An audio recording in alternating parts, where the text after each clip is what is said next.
वजीर आला रेवंत रेड्डी ने फीस रीइंबर्समेंट के मसले पर वाज़ेह मौक़िफ़ इख्तियार किया। सीएम रेवंत कहते हैं कि तालीम कारोबार नहीं खिदमत है। उन्होंने प्राइवेट कॉलेजों को सख्त इंतबाह देते हुए कहा कि अगर वो तलबा के मुस्तकबिल से खिलवाड़ की कोशिश करेंगे तो हुकूमत सख्त कार्रवाई करेगी। रेवंत रेड्डी ने कहा कि फंड्स मरहलावार जारी किए जाएंगे, मगर कॉलेजों का बंद करना या फीस के नाम पर डोनेशन लेना बर्दाश्त नहीं किया जाएगा।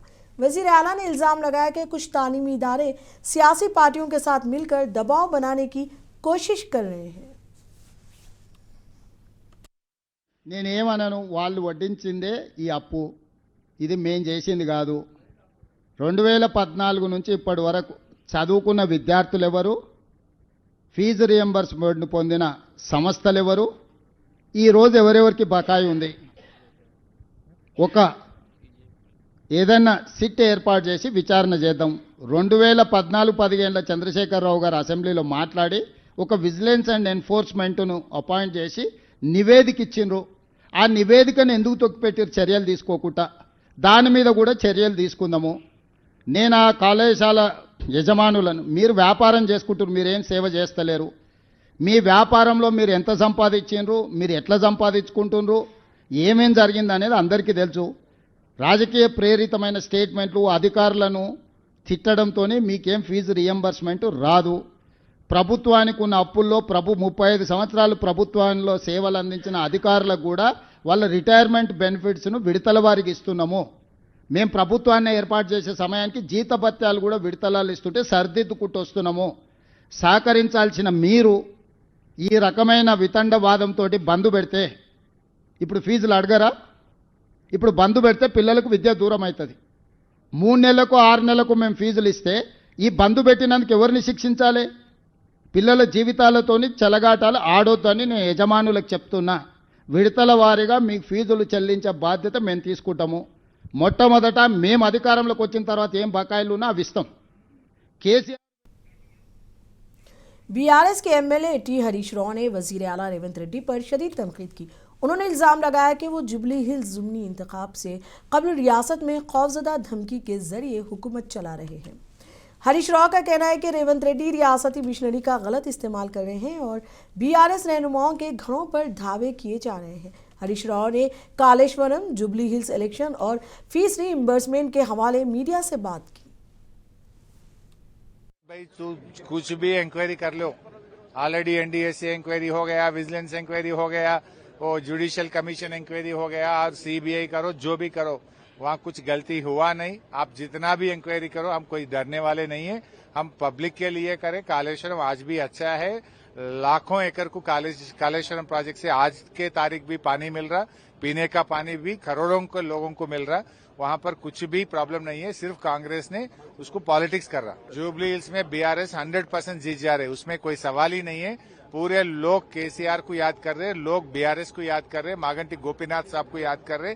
हमारा को पूरा कॉन्फिडेंस है, अच्छी मेजोरिटी से बीआरएस जीत जाएगी। जी, फीस रिएम्बर्समेंट रेवंत रेड्डी ने 2 साल में 1 रुपया भी नहीं दिया और बच्चों का उनसे खेल रहा, रेवंत रेड्डी ने खेल रहा। आज एससी, एसटी, बीसी, माइनॉरिटी बच्चे गवर्नमेंट कॉलेजेस में, इंजीनियरिंग, मेडिकल कॉलेज में पढ़ते, क्यों 2 साल से 1 रुपया नहीं दिया? ये कांग्रेस का स्कीम ही है। जब बीआरएस पार्टी थे 9 साल में हम 19,500 करोड़ रुपया फीस रिएम्बर्समेंट के लिए बीआरएस पार्टी ने पैसे दिया है। फिर रेवंत रेड्डी 2 साल में 2 रुपया भी नहीं दिया। बच्चों को अब हायर स्टडीज के लिए तकलीफ हो रहा, बच्चों को अब कॉलेज बंद होके घर पे बैठा है। रेवंत रेड्डी ने जहां कमीशन मिलता वहां पैसे देता, फीस रिएम्बर्समेंट बच्चों को दिए तो उनको कमीशन। तेलंगाना के वजीर आला रेवंत रेड्डी ने अक़लियतों की तौहीन के इल्ज़ामात को मुस्तरद कर दिया। उन्होंने वजाहत की कि उनके बयान को तोड़ मरोड़ कर पेश किया जा रहा है। उनका ये कहना था कि मैंने सिर्फ ये कहा था कि हिंदू और मुस्लिम दोनों मेरी 2 आंखें हैं, किसी मजहब या तबके की दिल आज़ारी मेरा मकसद नहीं था। वो गलत है। 2 दिन से नेशनल मीडिया, हर चैनल में, कल किसी ने फोन किए तो मैं देख रहा था, 1-1 घंटा 1-1 चैनल नेशनल लेवल पे इतना अपीजमेंट मुस्लिम लोगों को इतना प्रसन्न करने के लिए रेवंत रेड्डी जी क्यों कोशिश कर रहे, इतना मुस्लिम लोगों को सर पे बिठा के क्यों चला रहे बोल के नेशनल मीडिया में चर्चा हो जा रहा है। दूसरी तरफ आप बोल रहे हैं मुसलमान को मैं अवमान किया, मुसलमानों को कम दिखाने के लिए कोशिश की। ये 2 गलत है।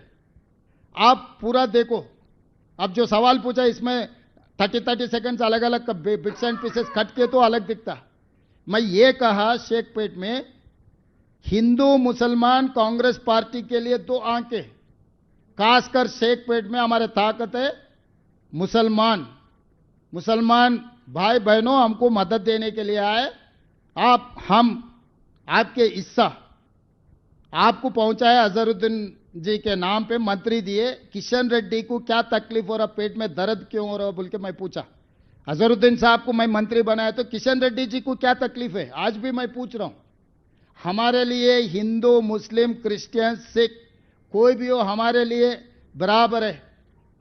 मगर जब मंदिर में गए तो हम मंत्र पढ़ते, मस्जिद में गए तो नमाज पढ़ते, चर्च में गए तो अब प्रार्थना करते, मंदिर में जाके नमाज नहीं पढ़ते, मस्जिद में जाके मंत्र नहीं पढ़ते। जहां पर गए वहां पर लोग जो पूछे उसको हम जवाब देंगे, उन लोगों को हम एड्रेस करते।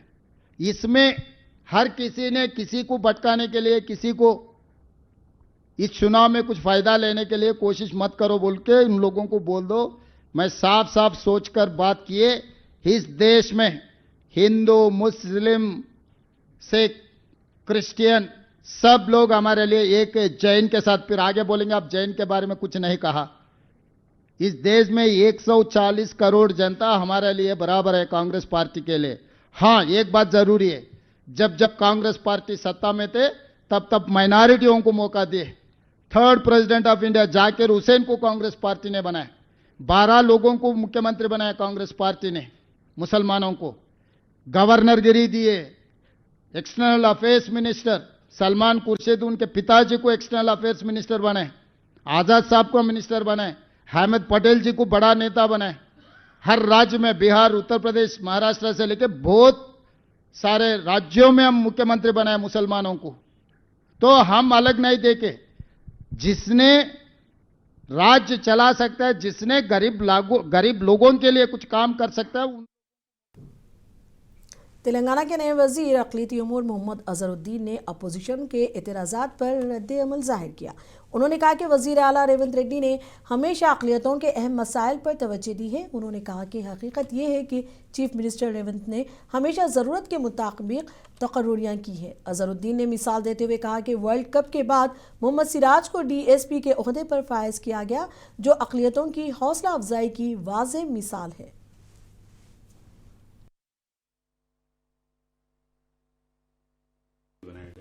नहीं बिल्कुल, देखिए ये तो हर बार हर आदमी अपना अपना एक रवैया है, अपना अपना एक बयान दे रहा है। बट लेकिन माइनॉरिटीज़ में जो इम्पोर्टेंट जो क्वेश्चन था वो सीएम ने पूरा उसको एड्रेस किया है, क्योंकि सीएम के बारे में बहुत से लोग कह रहे थे कि माइनॉरिटीज़ में ये नहीं किया, माइनॉरिटीज़ में वो नहीं हुआ। अगर मैं आपको बताऊं तो सीएम ने माइनॉरिटीज़ के लिए बहुत किया है। 12 चेयरमैन एक्चुअली मुसलमान माइनॉरिटी चेयरमैन बने हैं। और अगर आप देखेंगे तो सिराज जब वर्ल्ड कप जीत के आए और निखत जरीन जब वर्ल्ड कप जीत के उन लोग को दोनों को DSP बनाया गया। तो जहां जहां पे सीएम को लगा है कि वहां पे पद देना है, पोस्ट देना है, वो बराबर दिए। तो इसमें तो देखिए ये तो एक गवर्नमेंट का प्रिरोगेटिव रहता है, गवर्नमेंट के ऊपर रहता है किसको बनाए और किसको ना बनाए। वो तो मैं खुश हूं कि मैं सीएम साहब की बहुत बहुत शुक्रिया अदा करता हूं कि वो उन्होंने मुझे इतना मौका दिया। और बिल्कुल हाईकमांड का भी मैं बहुत बहुत शुक्रगुजार हूं। राहुल जी का, खड़गे जी का, सोनिया जी का, KC वेणुगोपाल जी का, प्रियंका जी का, और मेरे जितने भी जो हमारे यहाँ के कैबिनेट मिनिस्टर्स है उनका भी मैं बहुत बहुत शुक्रिया अदा करता हूँ कि उन्होंने मुझे इस लायक समझा कि मेरा नाम MLC के लिए आगे बढ़ाया। और बहुत इम्पोर्टेंट चीज़ मैं यहाँ पे एक बोलना चाहूँगा कि मैं 2009 में पार्टी में आया था। मुझे 2009 में के चुनाव में, MP के चुनाव में मुझे लड़ाया गया था। मुझे उतना ज़्यादा इलेक्शन के बारे में पता नहीं था, बट लेकिन मैं जो प्यार और मोहब्बत फर्स्ट डे जब मैं मुरादाबाद में गया था जो मुझे मिली है, मैं वो कभी भी भूल नहीं सकता। और वहाँ के लोग को भी मैं उनका भी बहुत बहुत इस इम्पोर्टेंट मौके पर मैं उनका भी बहुत बहुत शुक्रिया अदा करूंगा। और मैं सवाई माधोपुर, टोंक सवाई माधोपुर भी नहीं भूल सकता, क्योंकि वहाँ पे भी मैंने जिस 15 दिन में मुझे इतना लोग सराहाया और इतने ज़्यादा वोट दिए। नो डाउट रिजल्ट हमारा नेगेटिव आया, बट लेकिन हर बार ये तो चलता है। बट लेकिन जो जुबली हिल्स की जो लोग हैं जो मुझे इस बार भी 10-15 दिन के उसमें ऑलमोस्ट 65,000 के करीब 65,000 के करीब वोट मुझे दिया है, तो उनका भी सबका शुक्रिया अदा करता हूँ। वैसे देखिए पूरे लोग, मैं कभी क्रेडिट ये नहीं ले रहा हूँ कि मैंने ही कुछ किया, मैंने कुछ तोप मारा, लेकिन ये लोग का प्यार और मोहब्बत और जो मुझे सराहाया उन्होंने, वो मैं उसको कभी भी नहीं भूल सकता हूँ। शायद मैं जब क्रिकेट खेलता था और जब पॉलिटिक्स में भी मैं कभी भूल नहीं सकता। तेलंगाना के वजीर मोहम्मद अजहरुद्दीन ने वजीर ममलिकत बंडी संजय के हालिया इश्तियाल अंगेज बयानात पर सख्त रद्द-ए-अमल जाहिर किया है। अजहरुद्दीन ने इल्ज़ाम लगाया कि बंडी संजय का मकसद जुबली हिल्स ज़िमनी इंतखाब से कब्ल फ़िरका वाराना कशीदगी पैदा करना है। उनका कहना है कि BRS और BJP दोनों पार्टियां मिलकर रियासत के सेक्युलर ढांचे को नुकसान पहुँचाने की कोशिश कर रही हैं। वही चीजों पे वो लोग थ्राइव करते हैं, उनका दूसरा काम कुछ भी नहीं है। उनको अभी पता चल रहा है कि वो दोनों पार्टीज को पता चल रहा है कि दोनों तो वैसे तो BRS और BJP दोनों मिलके है। उन लोगों को पता चल रहा है कि अभी इलेक्शन अभी 2 दिन बाकी है, रिजल्ट उनको पता ही चल रहा है। तो इसी वजह से वो उल्टे सीधे बातें कर रहे हैं और यही काम करते हैं। उनका काम क्या है, वो सेक्युलरिज्म को डिस्टर्ब करना, वही काम है। अभी हैदराबाद की जो तहजीब है, कई सालों सदियों से आ रही हिंदू मुस्लिम तहजीब है, गंगा जमुना तहजीब है, जब निजाम सरकार के जमाने से भी आ रही थी। निजाम सरकार के टाइम में भी जो उनके प्राइम मिनिस्टर थे वो महाराजा किशन प्रसाद थे। तो उसमें क्या ऐसे ये सब चीजें बोलने से बिल्कुल शोभा नहीं देता actually, to be very frank. और जो भी वो लोग कह रहे हैं वो बौखला गए हैं थोड़ा, तो इसी वजह से लोग उल्टे सीधे अब कमेंट करेंगे। तो मेरे ख्याल इलेक्शन के सामने ऐसे कमेंट करेंगे तो लोगों को बहकाएंगे, और मेरे ख्याल में इस टाइम पे लोग नहीं बहकेंगे और 100% कांग्रेस पार्टी की जीत होगी। हमारे नवीन यादव आपको रखे बाखबर। देखिए मुंसिफ टीवी, लाइक कीजिए, शेयर कीजिए और सब्सक्राइब कीजिए। स्क्रीन पर दिया गया बटन जरूर दबाइए।